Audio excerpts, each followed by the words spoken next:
सर्वेभ्यो नमो नमः। अतिशय संस्कृतम क्लासेज में आप सभी का स्वागत है। आज हम बिल्कुल नए टॉपिक के साथ आपके सामने उपस्थित हुए हैं। आज हम लोग पढ़ेंगे मेघदूतम में श्लोक संख्या। इसका तात्पर्य ये नहीं है कि आप लोग श्लोक संख्या मेघदूतम की नहीं जानते हैं, आप लोग जानते हैं, लेकिन आज कुछ हम लोग विशेष पढ़ेंगे। किसके अनुसार पढ़ेंगे? संस्कृत साहित्य का इतिहास के अनुसार। प्रायः ये देखा गया है कि संस्कृत साहित्य का इतिहास जो है, जो पुस्तक, इसका रोल यूपीटीजीटी में बहुत ज़्यादा नहीं है, लेकिन यूपीटीजीटी में जो भी ग्रंथ लगे हुए हैं इनमें संस्कृत साहित्य के इतिहास में ये जानकारी मिलती है कि मूल कथा कैसी थी और कवि ने परिवर्तन करके किस प्रकार से कथा को प्रस्तुत किया है। तो ये जब परिवर्तित बातें, क्या परिवर्तन किया गया है, कौन सा रस है, कितने श्लोक किसने माने हैं, ये सभी पूछ लिया जाता है तो प्रायः विद्यार्थियों का गलत हो जाता है। जैसे कि बहुत बार पूछा गया है कि अभिज्ञान शाकुंतलम में मूल कथा में महर्षि कण्व कहाँ जाते हैं, जब दुर्वासा ऋषि शकुंतला को शाप देते हैं। तो ये सारी बातें संस्कृत साहित्य के इतिहास में हैं, पूरी समीक्षा की हुई है पूरे अभिज्ञान शाकुंतलम की। तो जब भी हम वहाँ से पढ़े रहेंगे तो कहीं से भी प्रश्न आए हम कर लेंगे। और ये टॉपिक संस्कृत से जुड़ी हुई सभी परीक्षाओं के लिए बड़ा ही महत्वपूर्ण है, क्योंकि हम विषय तो पढ़ लेते हैं लेकिन मूल कथा से विषय में कवि के द्वारा क्या परिवर्तन किया गया है यह हम नहीं पढ़ पाते हैं। तो यही सारी बातें हम लेकर आपके सामने आए हैं। जैसे कि मेघदूतम में श्लोक संख्या किस टीकाकार ने कितनी मानी है, क्यों मानी है, आदि सभी बातें आज हम पढ़ेंगे। तो चलिए प्रारंभ करते हैं। मेघदूतम की 50 से अधिक टीकाओं में मल्लिनाथ की टीका सबसे प्रामाणिक मानी जाती है, यानी कि मेघदूतम की अब तक 50 से अधिक टीकाएं लिखी गई हैं, जिनमें सबसे प्रामाणिक मल्लिनाथ की टीका मानी गई है। अच्छा, कालिदास की रचनाओं पर मल्लिनाथ की टीका का क्या नाम है? प्लीज़ आप लोग हमें कमेंट करके बताएं। अगला पॉइंट है, इसके अतिरिक्त वल्लभ देव, दक्षिणावर्तनाथ, जिनसेन, सरस्वती तीर्थ, महिमा सिंह गढ़ी, सुमति विजय, स्थिर देव परमेश्वर और पूर्ण सरस्वती के नाम विशेष उल्लेखनीय हैं। यानी ये जो पॉइंट नंबर 2 में दिया है यह भी मेघदूतम के टीकाकार हैं और बड़े प्रमुख टीकाकार हैं। मल्लिनाथ की जैसी ख्याति तो नहीं प्राप्त की है इन्होंने, लेकिन ये इनकी गिनती अच्छे टीकाकारों में होती है, इसलिए इन्हें हमें एक बार ज़रूर पढ़ लेना चाहिए, जानकारी होनी चाहिए। क्योंकि इस प्रकार से भी प्रश्न पूछा जा सकता है, निम्नलिखित में से मेघदूतम के टीकाकार कौन नहीं हैं। तो जब हम इतने लोगों को पढ़े रहेंगे, जिनसेन, सरस्वती तीर्थ, महिमा सिंह गढ़ी, सुमति विजय, स्थिर देव परमेश्वर, पूर्ण सरस्वती आदि को पढ़े रहेंगे तो हमारे दिमाग में तुरंत क्लिक कर जाएगा कि इन लोगों को तो हमने पढ़ा था, इनसे अतिरिक्त नाम होगा तो हो सकता वो ना हो। अगला बिंदु है, मेघदूतम की संख्या के विषय में पर्याप्त मतभेद है। मल्लिनाथ ने अपनी टीका में 121 श्लोक स्वीकार किए हैं, किंतु 6 श्लोकों को प्रक्षिप्त मानते हुए 115 को ही प्रामाणिक माना है। देखिए, ये प्रश्न 2 तरीके से, 3 तरीके से पूछा जा सकता है कि कितने श्लोक मल्लिनाथ ने प्रक्षिप्त माने हैं? 6। कुल श्लोक संख्या कितनी मानी है मल्लिनाथ ने? 121। कुल प्रामाणिक श्लोक संख्या कितनी मानी है? 115। 115 + 6 = 121, है ना। तो ये प्रश्न 2-3 तरीके से पूछा जा सकता है। कुल श्लोक 121 माना है, लेकिन प्रामाणिक श्लोक 115 ही माना, 6 को प्रक्षिप्त माना है, यानी वह कालिदास के द्वारा विरचित नहीं है, बीच में किसी और ने अपना उसमें घुसेड़ दिया है। अगला पॉइंट देखते हैं हम लोग। मेघदूतम 2 भागों में विभक्त है, पूर्व मेघ और उत्तर मेघ। पूर्व मेघ, उत्तर मेघ। पूर्व मेघ में 63 श्लोक हैं और उत्तर मेघ में 52 श्लोक हैं मल्लिनाथ के अनुसार। यह विभाजन मल्लिनाथ का है। मल्लिनाथ ने 63 + 52 कितना हुआ? 115। इतने श्लोक प्रामाणिक माने हैं। अगला है विजय सूर्य और मेघराज की टीकाओं में 127 श्लोक माने गए हैं। देखिए ये जो विजय सूर्य हैं और मेघराज हैं ये भी टीकाकार हैं। इन्होंने अपनी टीका में कितने श्लोक माने? 127 माने हैं। मल्लिनाथ ने कितने माने हैं? कुल 121 और 6 प्रक्षिप्त जिनको छोड़कर प्रमाणिक 115। सुमति विजय एवं मेघलता मेघदूतम में 126 श्लोक मानते हैं। ये दोनों लोग 126 मानते हैं। ऐसे ही हम बहुत सारे टीकाकारों के श्लोक देखेंगे। वीडियो कैसा लग रहा है प्लीज़ हमें कमेंट करके अवश्य बताएं। अच्छा लगे तो प्लीज़ लाइक करें। हम आपके लिए इतनी मेहनत करते हैं तो क्या आप लोग एक लाइक नहीं कर सकते हैं?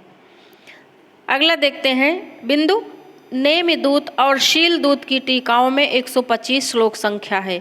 यानी कि ये जो नेमिदूत और शीलदूत टीकाएं हैं इनमें मेघदूतम में कितने पद्य माने गए हैं? 125। और सरस्वती तीर्थ ये इम्पॉर्टेंट है। सरस्वती तीर्थ में 123 ये सरस्वती तीर्थ टीकाकार हैं। यानी कि मेघदूतम के टीकाकार हैं। इन्होंने कितने माने हैं? 123 श्लोक संख्या मानी है। सरस्वती तीर्थ ने कितनी श्लोक संख्या मानी है? 123। चरित्रवर्धन ने, यहाँ पर ने होगा मैं नहीं, चरित्रवर्धन ने मेघदूतम में श्लोक संख्या 122 मानी। चरित्रवर्धन 122, सरस्वती तीर्थ 123। जिनसेन द्वारा रचित टीका पार्श्वाभ्युदय में 120 श्लोक संख्या मानी गई है। ये जिनसेन भी बड़े इम्पॉर्टेंट हैं। जिनसेन की टीका है पार्श्वाभ्युदय और ये बड़ी इम्पॉर्टेंट है। 120 श्लोक संख्या मानी है मेघदूतम में जिनसेन ने अपनी टीका पार्श्वाभ्युदय में। मेघदूतम की सिंघली व्याख्या में 118 श्लोक संख्या मानी गई है। वहीं तिब्बती अनुवाद में मेघदूतम में 117 श्लोक संख्या माना गया। जो तिब्बती भाषा में अनुवाद किया गया है उसमें मेघदूतम में 117 श्लोक संख्या मानी गई। ऐसा पूछा जा सकता कि तिब्बती अनुवाद में मेघदूतम में श्लोक संख्या कितनी मानी गई है? तो 117। और सिंघली व्याख्या में कितनी मानी गई है? 118। अगला पॉइंट है मकरंद मिश्र ने अपनी टीका में 118 श्लोक माने। मकरंद मिश्र कितने श्लोक माने? 118।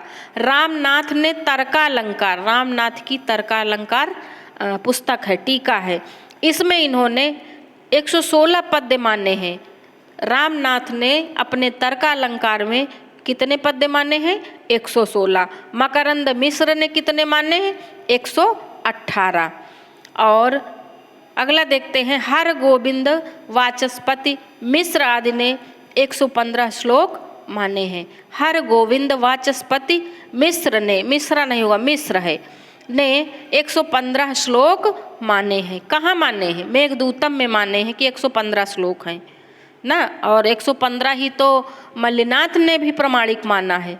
भगीरथ मिश्र ने मेघदूतम में 114 श्लोक स्वीकार किए हैं। देखिए हम थोड़ा जल्दी जल्दी चलते हैं क्योंकि हमारे पास बहुत समय अभाव रहता है। समय हमारे पास बिल्कुल नहीं रहता है। स्कूल से आने के बाद बिल्कुल शाम हो जाती है, हम थके भी रहते हैं, इसलिए हम बिल्कुल एकदम टू द पॉइंट चलते हैं। फालतू की बकवास बिल्कुल नहीं।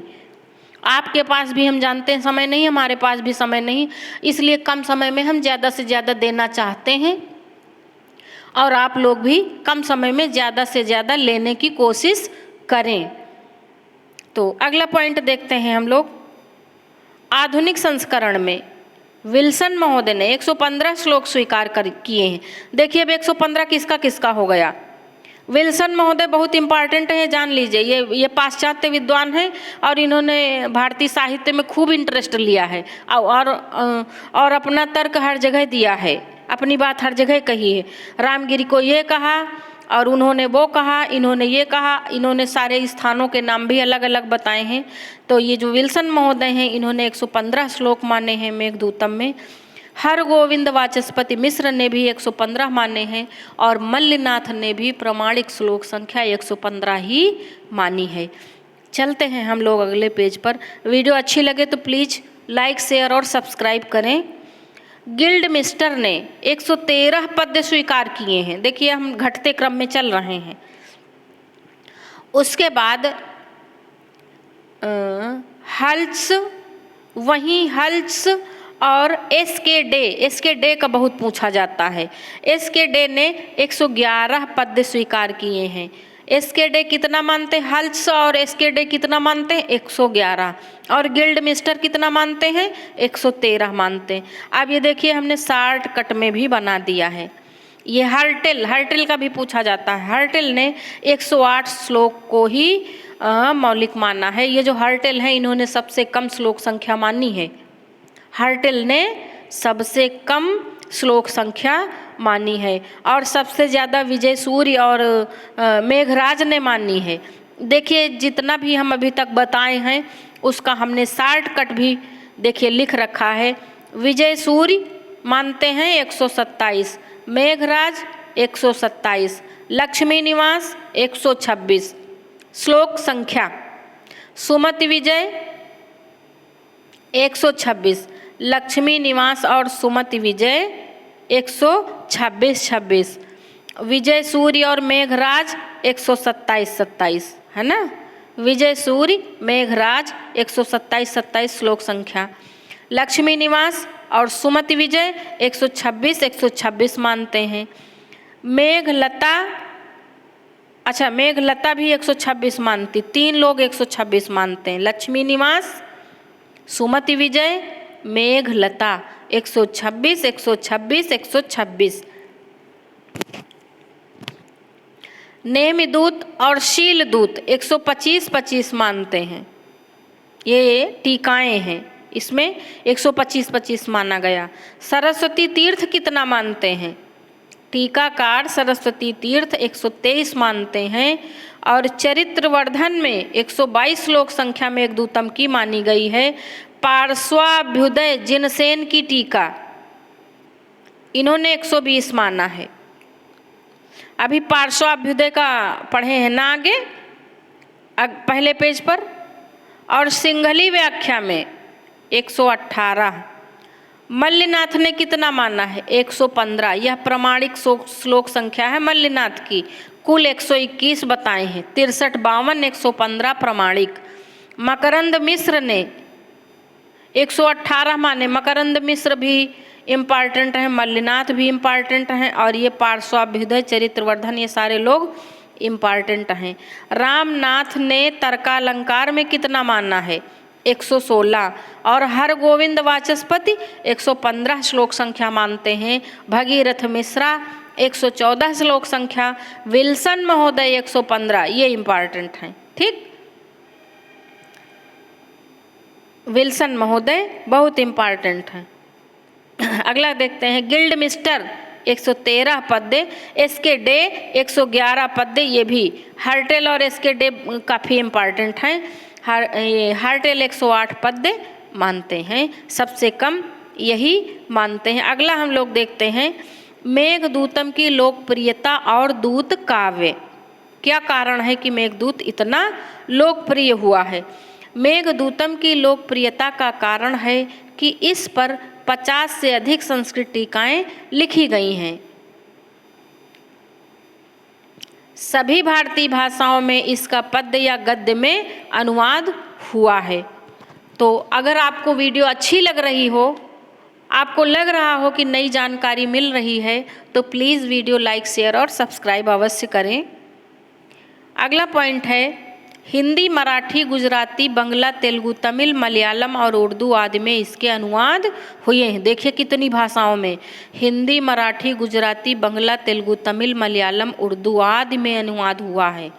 सामान्य बात थोड़ो है। हिंदी में 6 पद्य अनुवाद हो चुके, ये आया हुआ प्रश्न है। हिंदी में कितने पद्य अनुवाद हुए? 6 पद्य अनुवाद मेघदूतम के हो चुके हैं। और ब्रज भाषा में राजा लक्ष्मण सिंह और राय देवी प्रसाद के पद्य अनुवाद मिलते हैं मेघदूतम पर। किस भाषा में? ब्रज भाषा में। खड़ी बोली में लक्ष्मीधर वाजपेयी, सेठ कन्हैया लाल पोद्दार और पंडित केशव प्रसाद मिश्र के पद्य अनुवाद विशेष उल्लेखनीय है। ये सभी बात, जितने भी पॉइंट हम पढ़ रहे हैं ये बहुत इम्पॉर्टेंट हैं।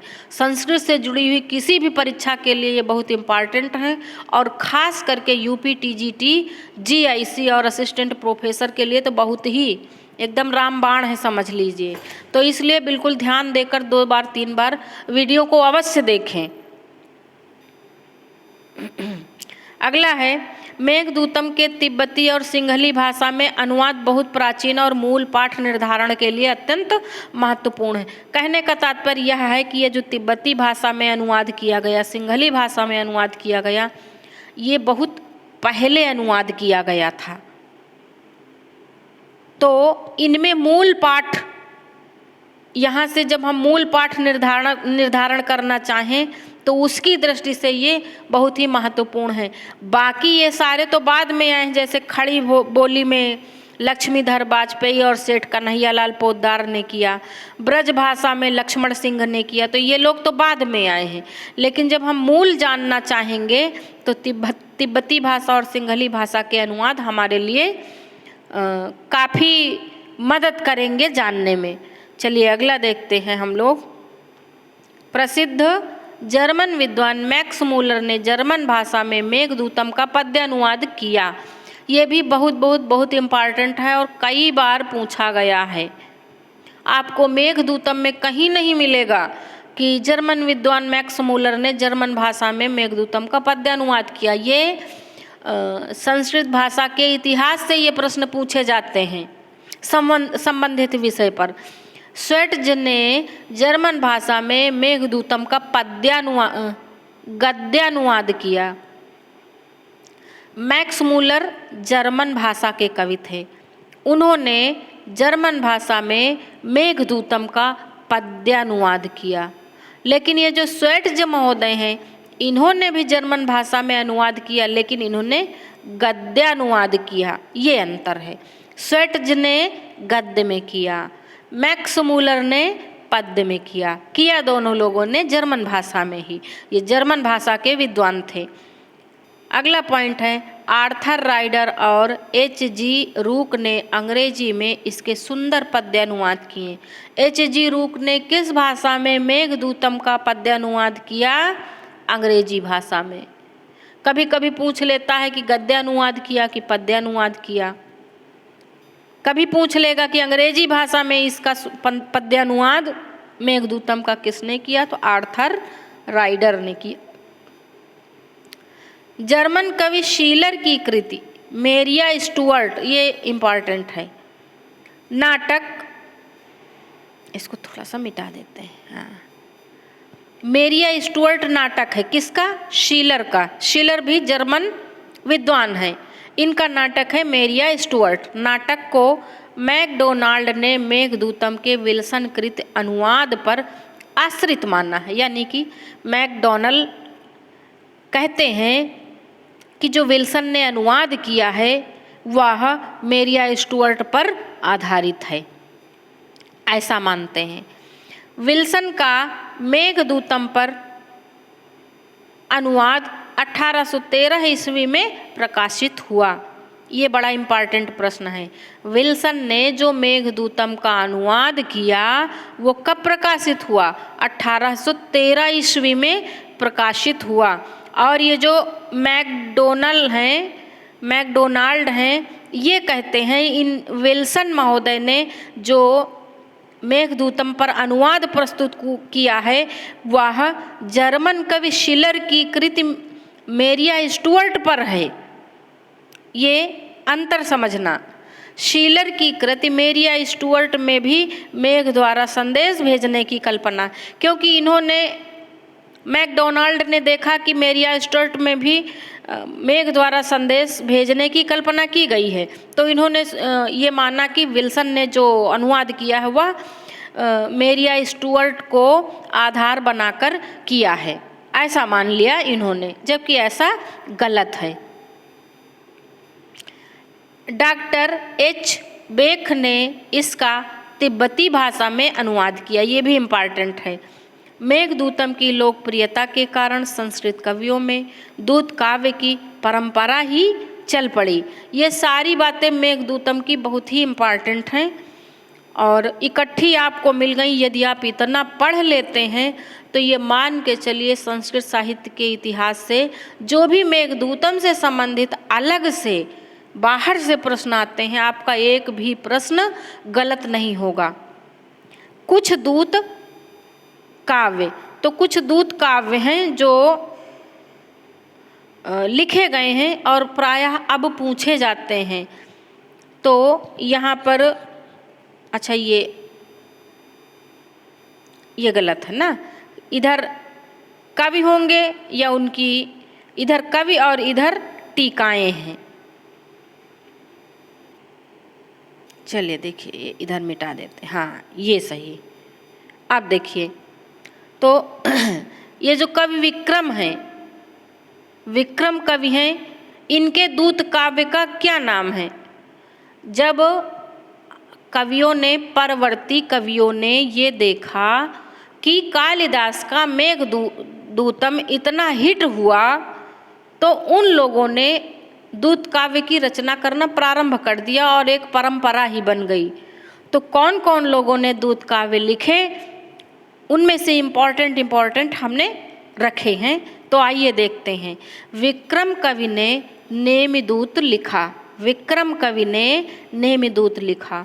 धोई 12वीं शताब्दी पवनदूत, ये कई बार पूछा गया। धोई कृत पवनदूत, धोई ने क्या लिखा? पवनदूत। मेघदूतम से प्रेरणा लेकर कब लिखा? 12वीं शताब्दी में। मेघदूतम तो प्रथम शताब्दी ईसा पूर्व का है। वेदांत देशिक ने 13वीं शताब्दी में हंस संदेश लिखा। उद्दंड कवि ने कोकिल संदेश लिखा। ये सभी बड़े महत्वपूर्ण हैं, आप लोगों को याद कर लेना चाहिए। वामन भट्टबाण ने हंस संदेश लिखा। देखिए वेदांत देशिक और वामन भट्टबाण दोनों लोगों ने हंस संदेश लिखा। रूप गोस्वामी 15वीं शताब्दी में हंसदूत और उद्धव संदेश लिखा। ये भी हंस गोस्वामी, अच्छा ये रूप गोस्वामी भी पूछे गए हैं। तो यहाँ से भी प्रश्न पूछे जाते हैं, इसलिए आपको अच्छे से पढ़ लेना चाहिए। वासुदेव ने 16वीं ईस्वी में, वासुदेव ने 16वीं ईस्वी में भृंग संदेश लिखा और विनय प्रभ ने 13वीं ईस्वी में चंद्रदूत लिखा।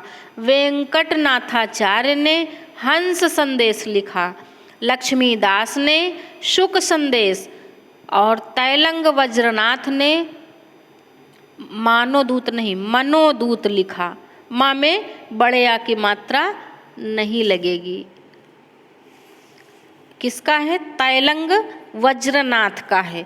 मनोदूत होना चाहिए, मानोदूत नहीं, हाँ मनोदूत होगा, माँ में आ की मात्रा नहीं लगेगी। तैलंग वज्रनाथ मनोदूत। माधव कवींद्र, वा में बड़ी की मात्रा लगा लेना।